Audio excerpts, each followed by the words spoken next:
medicine is a business. Heart attack does not come by blocks in the coronary vessels. No. Okay. The two are not connected at all.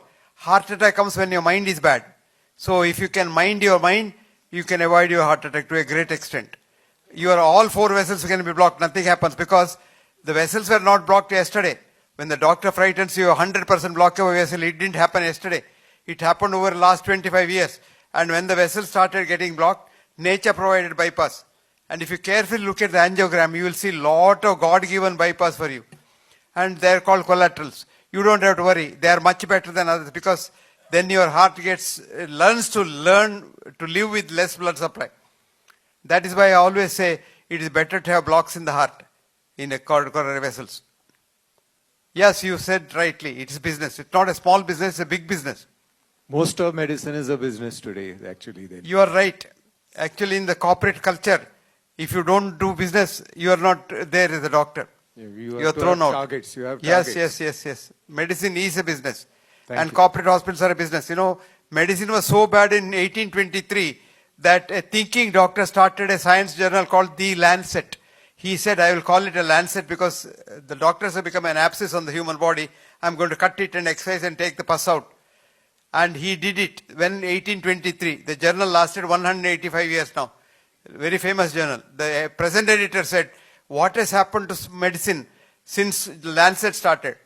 So he called Hilary Butler, a historian, medical historian, to study this.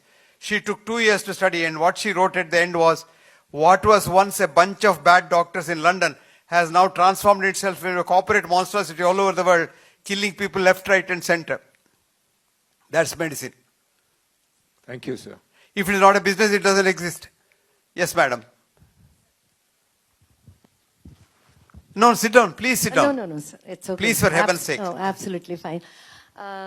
Good morning, good afternoon. Good afternoon, good morning. I just want to ask one thing.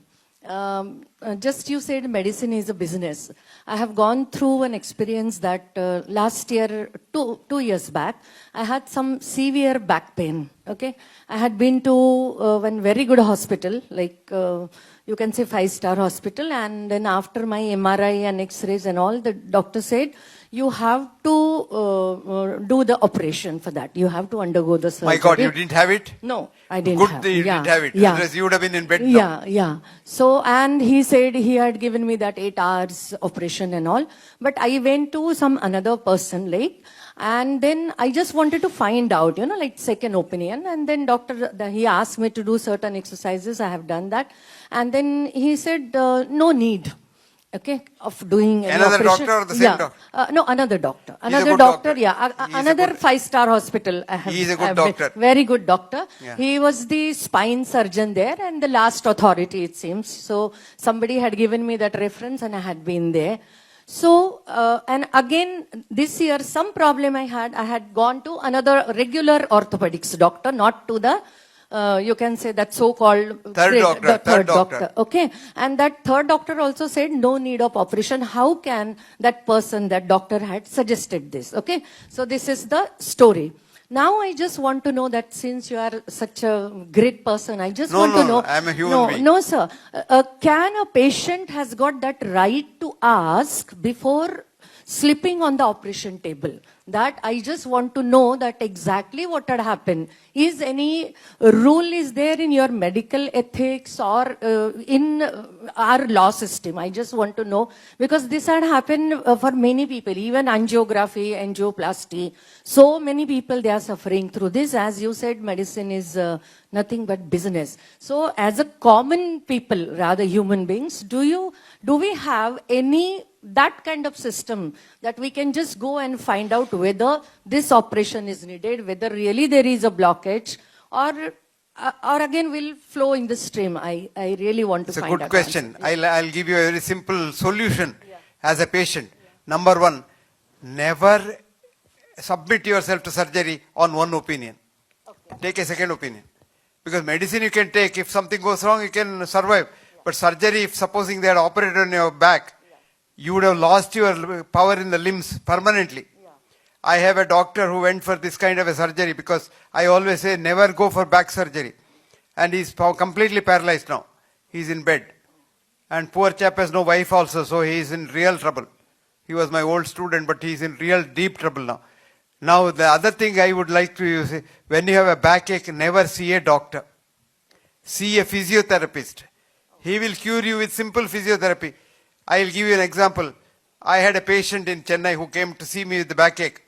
I said, this man requires a physiotherapist. I called the physiotherapist and said, examine him. He came back and told me, sir, I told him to remove his thick purse from his back pocket. His pain is gone, sir. If you have a thick purse at the back, when you sit, it presses on your sciatic nerve. So you get a back pain completely. And if the purse is removed, the pain gone. So you must have a sensible doctor. Never subject yourself to surgery, any kind of surgery, with one opinion. But they'll trick you. What they'll tell is, supposing you say, I don't want an angioplasty now, the surgery done, I'll go and take a second opinion. Say, I don't know, I can't guarantee. You go to the next place, you may die on the way.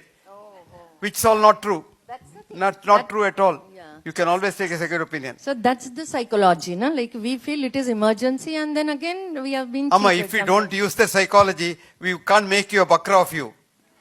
Okay, yeah, that's also true. I'll tell you, one of Yeah. my students, a Yeah. very good student of mine, passed his MD and joined a 5-star corporate hospital. One day he was seeing a patient in the OP.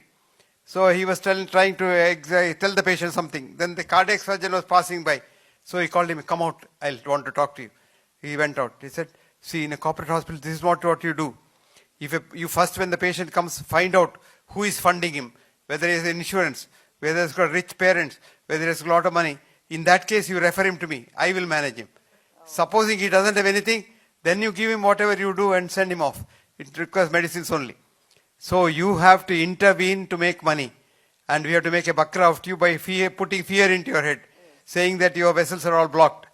I am happy that vessels are blocked. If somebody's vessels are blocked, he'll live long. I have a chap who came to me 40 years ago with all the 4 vessels blocked in the heart. But he's so much collaterals he had, his whole angiogram was looking like collaterals. So he came to me, I told him, you don't require anything, you forget about it. And you go home and enjoy life. But his children thought this village doctor doesn't know. So they were all in America. They took him to America. They took the same angiogram, took him to Mayo Clinic.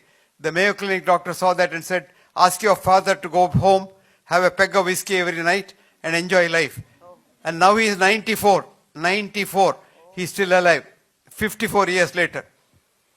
Absolutely fine with all the vessels blocked. Nature is a great doctor. Nature does all the things. And backache for a woman should never go to a doctor. Backache is due to bad posture. Sit straight. All right. Don't slouch in the chair. That's what most of us do. Even I do that. My son says, you advise everybody, but you slouch in the chair.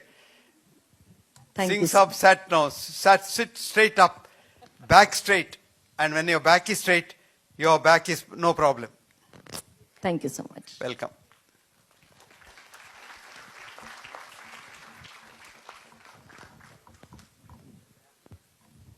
Good afternoon. Yes, young man.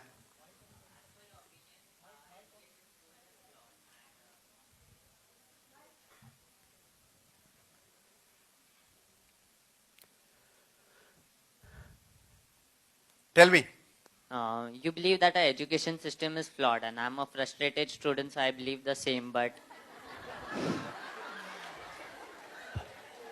then, if it's such a big system, how do you think it will change? Like, Thank you very much. It's a good thing. He thought there is a shortcut. He is a frustrated student. So I'll give him a solution. As long as the system persists, you have to go through the system and pass your exam, because if you don't have a degree, nobody bothers about you. But you are right. That degree is useless, as somebody said. But then you have to have a degree to be somebody. Supposing you talk without having a degree, nobody bothers about you. Supposing I had said this without any one of my qualifications, you would have been laughing at me. Now that I say that, you say, okay, this ass must be knowing something, so he's talking. So have a degree first.